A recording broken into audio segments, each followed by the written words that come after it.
Hello, this is Focus on Hope. Today's guest is Ron Luce.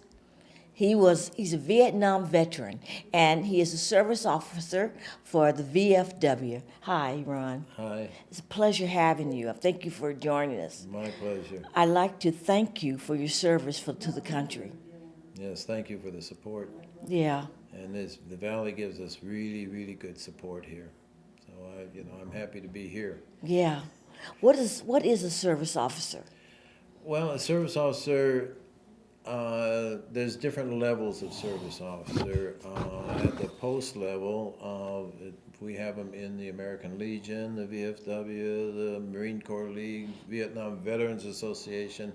Everybody recognized as a service organization to the veterans can have service officers. And our purpose is to help the veteran at the ground level to put in claims or to get benefits or medical care from the VA, especially the VA.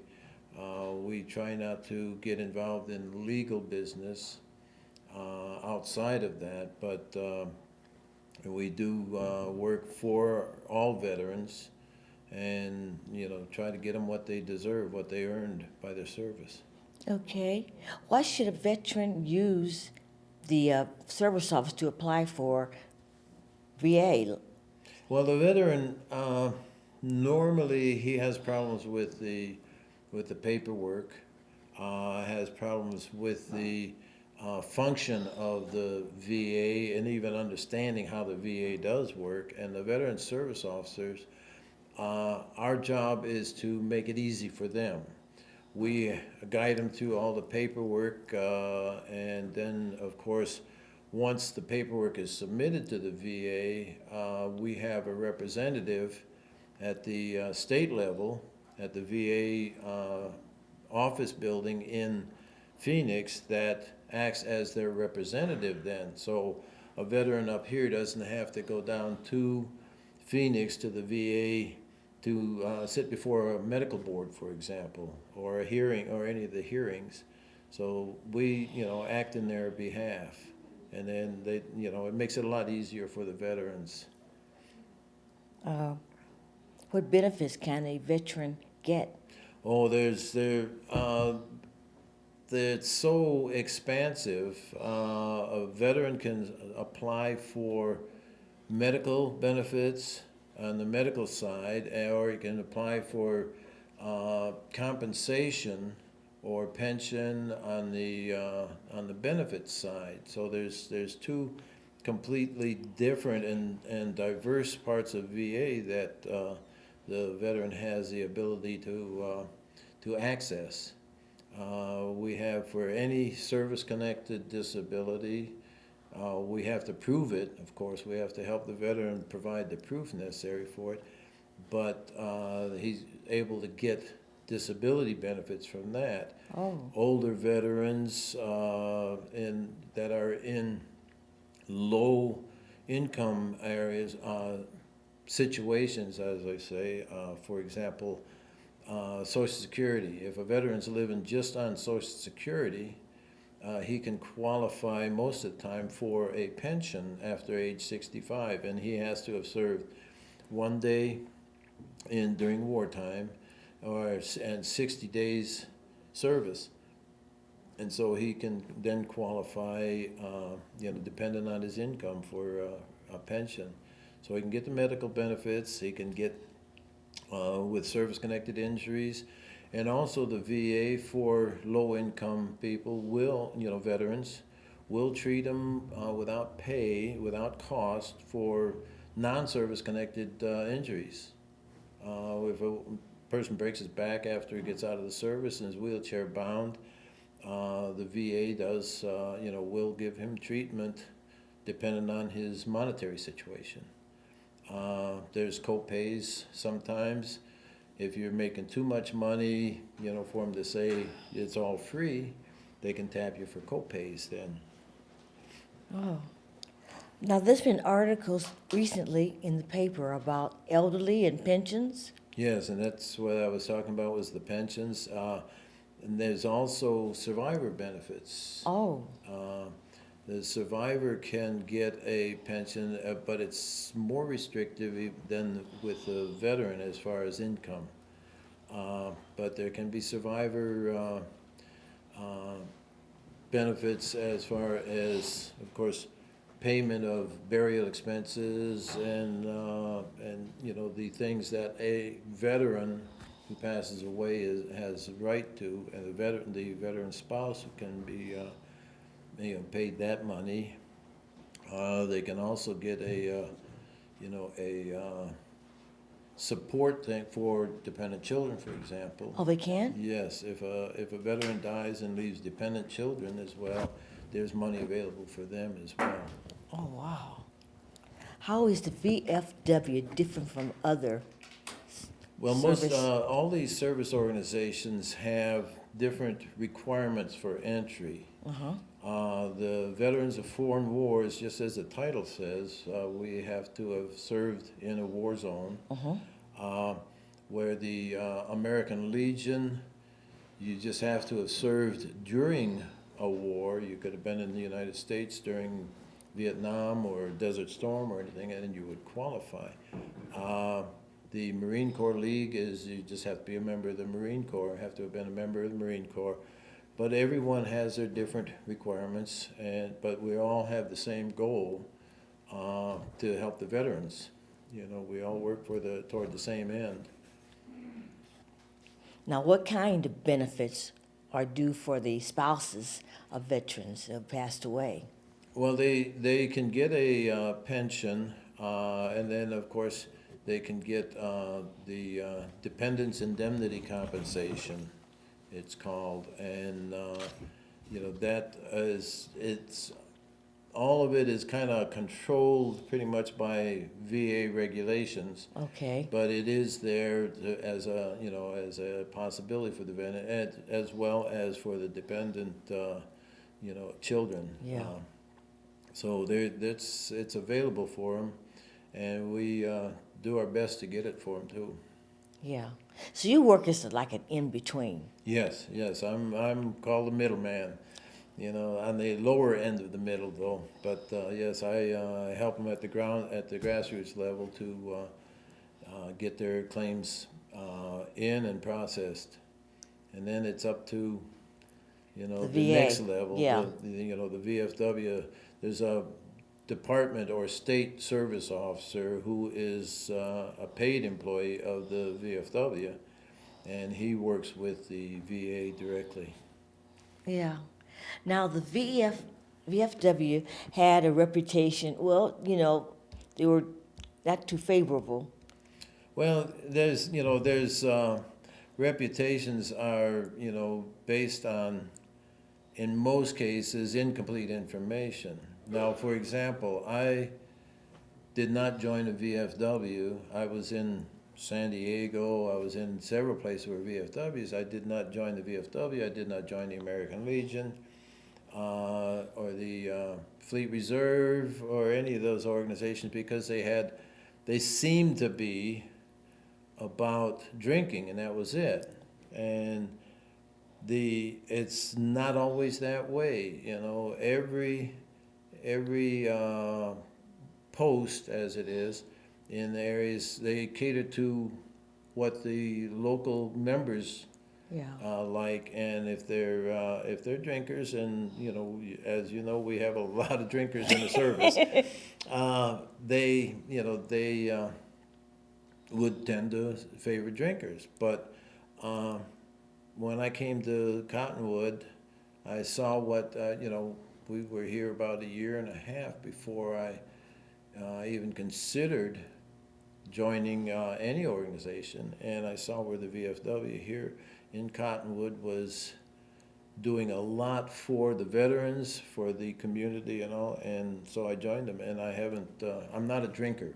So, you know, and that was the perception. I've asked people, how come you're not in the VFW? And they say, well, I don't drink. And so that kind of gets to me now. Yes. It didn't before because I you had the same answer. Yeah. Okay.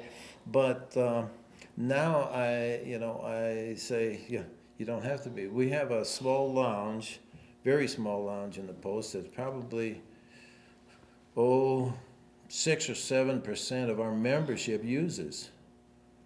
And the rest, we have a lot of absolute non-drinkers.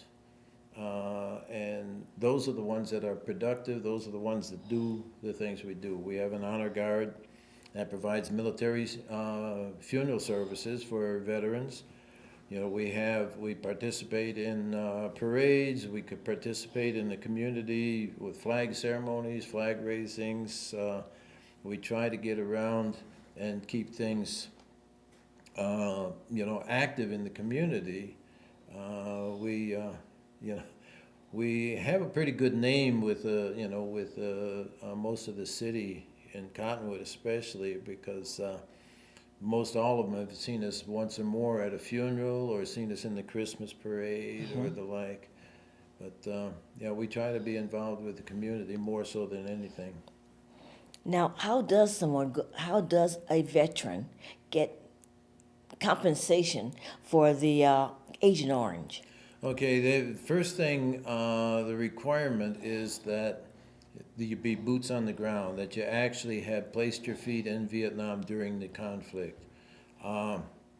Because Agent Orange was used for several years over there to defoliate, and then they found out that as they were initially told that it wasn't harmful to humans, that it was harmful to humans. And depending on the amount of exposure, people have had, come down with diabetes, heart disease, lung disease, skin cancers, all kinds of cancers. There's a long list of presumptives now from exposure to Agent Orange. And once we prove that he was in country, then it's, just showing, he gets tested by the VA to determine what ailments he has off that. There's a registry that even if someone is not affected or has not shown any effects of the Agent Orange exposure, he can get on what's called a directory, Agent Orange directory, which gets him listed so that if something comes up, he doesn't have to turn around and prove again, because he's already proved he's been exposed. Yes. And so then it makes it an easier path to get into the VA for the treatment. Is there a crisis center in Arizona? There, as far as crisis centers, there's hotlines out of most of the VA hospitals, for example. We have at Prescott, there's a hotline for sexual, how do they call it, the sexual assaults or harassment or anything like that. There's hotlines for suicide prevention, for homeless. They have a lot of contacts, a lot of places to contact for the different situations. We've had a lot of females and some men who have been sexually harassed in the service, and they are eligible for compensation for that. It's under the PTSD Act, so that it's there, and we just try to get the information out to make sure that the people who have had this do come see us and get into the system, because it's I'm working on my daughter right now, she was in the service for 8 years, and although I'm not a doctor, I really see that she's been affected, and so I've been trying to get her into the VA system too for that. She's not in the area here, so I have to work long distance, but Yeah. I'm going to get her there. Okay. Difference between the VA and the Veterans Benefit Association. Okay, the Veterans Benefit Association, that one, as far as the VA health care and the VA benefits, they're the two sides of the VA. And so you have benefits on one side, which is compensation, Yes. and then you have the health care on the other side, which is strictly medical. And they really are separate entities within the VA umbrella. Okay. Now, as far as the crisis center is concerned, does it have something to do with multiple deployment? No, you can actually have been deployed once on a short period and be, really be in need of crisis help. Uh, there, different levels of pressure during the wartime, different exposures. You could have one man who was in a Humvee that got hit with an IED and have TBI and What is also TBI? traumatic brain injury, and that's from the shock or from banging his head or from being flipped or the like.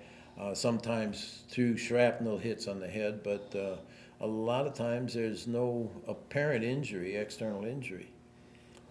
So you have that person like that, and then another person could have PTSD because PTSD means? and post-traumatic stress syndrome. Okay. And that he could have had that just by seeing one of his comrades killed. So there's different levels and there's different causes. Are all veterans eligible for the VA? There's some limitations. It's certain discharges under honorable conditions. Okay, if a person has a dishonorable discharge, he may still qualify. Okay, but only if the injury that the service-connected injury that he has may have contributed to his actions afterward, which got him the dishonorable discharge, or the other than honorable, the undesirable discharges and the like. They're all some of them are in fact a result of their service-connected injuries. So they have a harder time proving.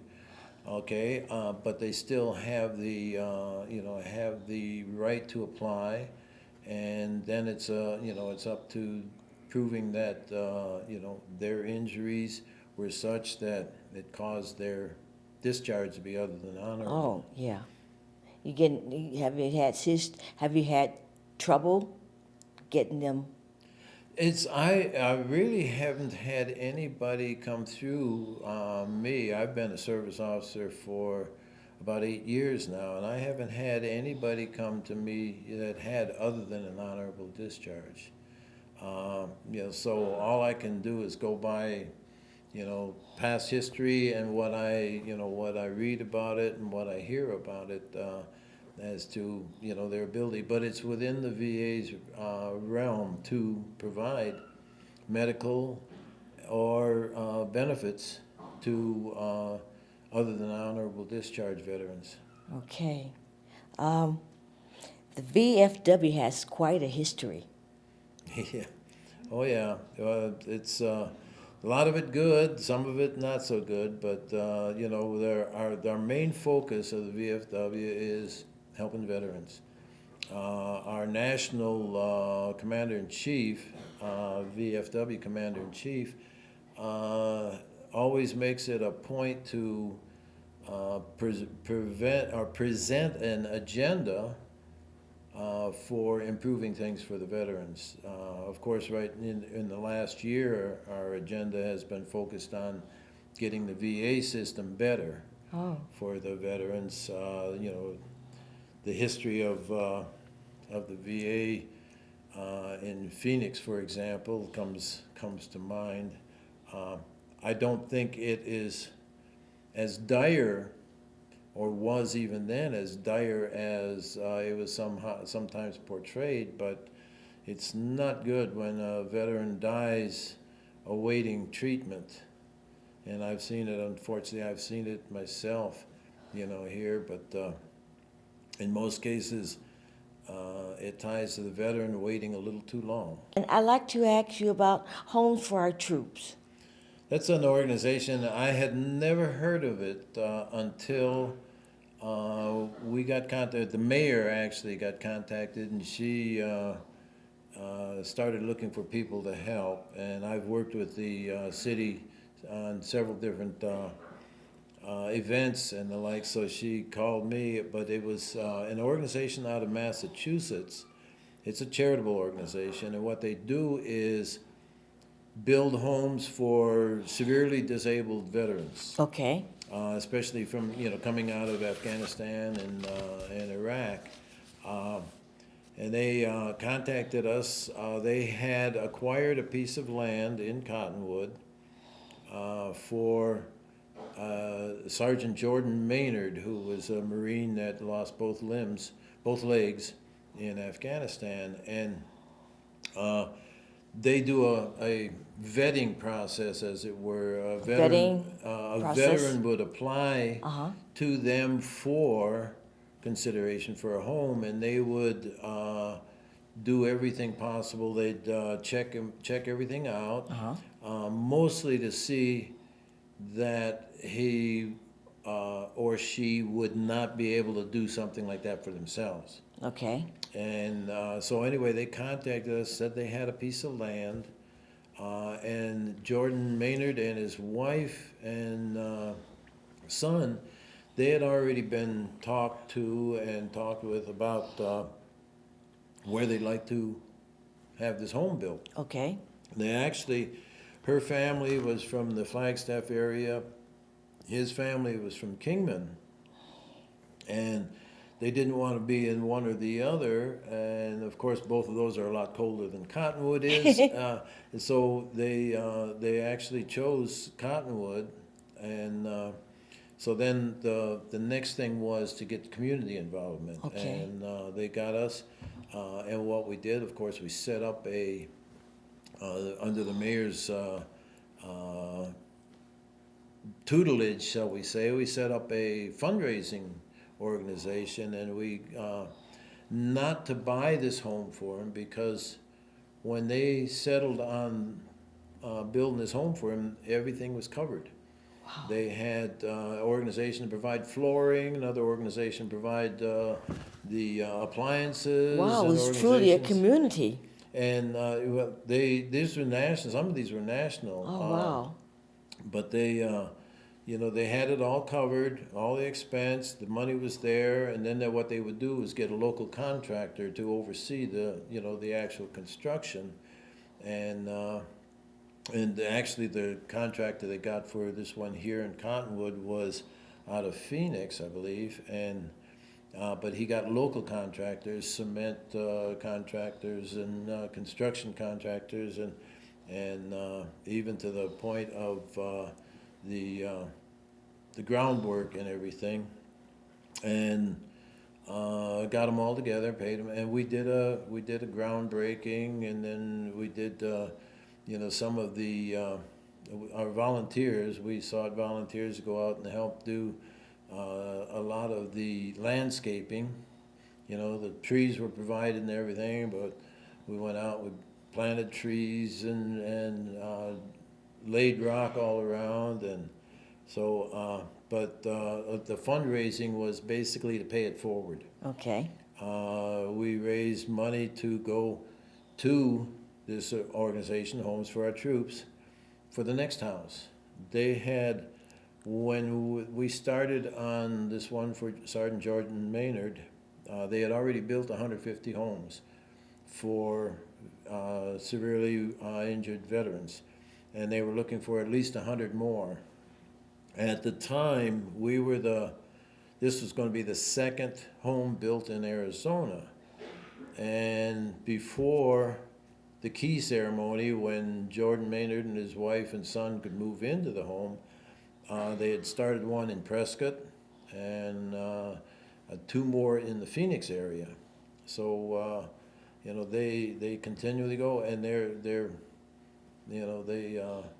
had that motto, said 150 down, 100 more to go, and so they continue, and everything the communities then do that are involved, because they do not advertise nationally.